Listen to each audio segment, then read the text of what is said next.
വിശദാംശങ്ങളിലേക്ക് നോക്കാം. നവകേരള സദസ്സിന് തിരുവനന്തപുരത്ത് സമാപനമാകുന്നു. തിരുവനന്തപുരം വട്ടിയൂർക്കാവ് മണ്ഡലങ്ങളുടെ സംയുക്ത സദസ്സ് വട്ടിയൂർക്കാവിൽ നടക്കും.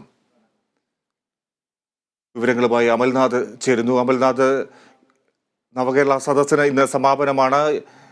ഇന്ന് തിരുവനന്തപുരം വട്ടിയൂർക്കാവ് മണ്ഡലങ്ങളുടെ സംയുക്ത സദസ്സാണ്. എങ്ങനെയാണ് ഇപ്പോൾ സദസ്സ് പുരോഗമിക്കുന്നത്? മറ്റ് നടപടികൾ എന്താണ്?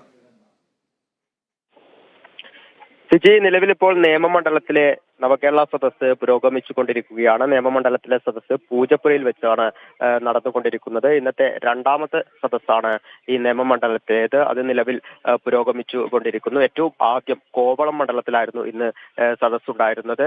ഈ നിയമമണ്ഡലത്തിലെ സദസ്സിനു ശേഷം കഴക്കൂട്ടം മണ്ഡലത്തിലും അതിനുശേഷമാണ് ഇത്തരത്തിൽ ഏറ്റവും അവസാന സദസ്സ് തിരുവനന്തപുരത്തെയും ഒപ്പം തന്നെ വട്ടിയൂർക്കാവ് എന്നീ രണ്ട് മണ്ഡലങ്ങളിലെയും സദസ്സ് വട്ടിയൂർക്കാവിൽ വെച്ച് ചേരുക. ഈ കഴിഞ്ഞ രണ്ട് സദസ്സുകളിലും വലിയ രീതിയിലുള്ള ജനക്കൂട്ടം തന്നെയാണ് തിരുവനന്തപുരത്ത് കാണുവാൻ വേണ്ടി സാധിക്കുന്നുള്ളത്. അതേസമയം തന്നെ പരാതി കൗണ്ടറിൽ ഏകദേശം 6000-ന് മുകളിൽ പരാതികളാണ് നിലവിൽ ലഭിച്ചുകൊണ്ടിരിക്കുന്നത്. ഇത്തരത്തിൽ മികച്ച രീതിയിൽ തന്നെയാണ് ഏറ്റവും അവസാന ദിവസത്തെ നവകേരള സദസ്സ് പര്യടനം നടത്തിക്കൊണ്ടിരിക്കുന്നത്.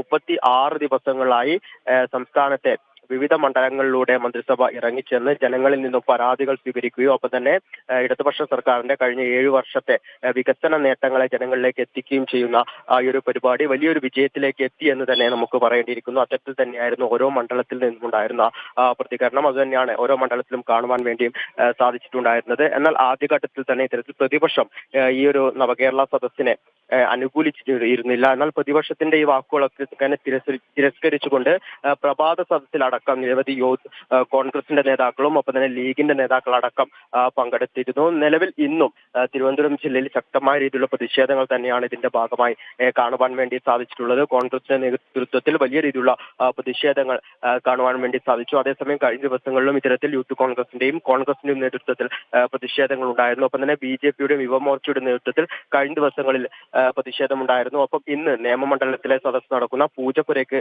സമീപവും ഏകദേശം 30ഓളം BJP പ്രവർത്തകർ പ്രതിഷേധവുമായി എത്തിയിരുന്നു. ഇവരെ പോലീസും ഇവരും തമ്മിൽ കയ്യാങ്കളിയിലേക്ക് എത്തുകയും ശേഷം 30ഓളം പ്രവർത്തകരെ പോലീസ് കസ്റ്റഡിയിലെടുക്കുന്ന സാഹചര്യവും ഉണ്ട്. ഇപ്പോഴും ചില ഭാഗങ്ങളിൽ കോൺഗ്രസ് പ്രവർത്തകർ പ്രതിഷേധവുമായി എത്തിയേക്കാമെന്ന സൂചനകളുടെ അടിസ്ഥാനത്തിൽ വലിയ രീതിയിലുള്ള സുരക്ഷ തന്നെയാണ് നിലവിൽ ഒരുക്കിയിരിക്കുന്നത്. പ്രത്യേകിച്ച് അടുത്തതായി നവകേരള സദസ്സ് നടക്കേണ്ട കഴക്കൂട്ടം മണ്ഡലത്തിൽ ഇത്തരത്തിൽ പ്രതിഷേധത്തിന് സാധ്യതയുണ്ട് എന്ന സൂചനയുടെ അടിസ്ഥാനത്തിൽ വലിയ രീതിയിലുള്ള സുരക്ഷ തന്നെയാണ് നിലവിൽ ഒരുക്കിയിരിക്കുന്നത്. ഈ കഴക്കൂട്ടത്തിന് ശേഷം ഏറ്റവും അവസാന മണ്ഡലമായ അതായത് തിരുവനന്തപുരത്തെയും ഒപ്പം തന്നെ വട്ടിയൂർക്കാവിലെയും സദസ്സോടുകൂടി 36 ദിവസമായി തുടരുന്ന നവകേരള സദസ്സ് സമാപിക്കും.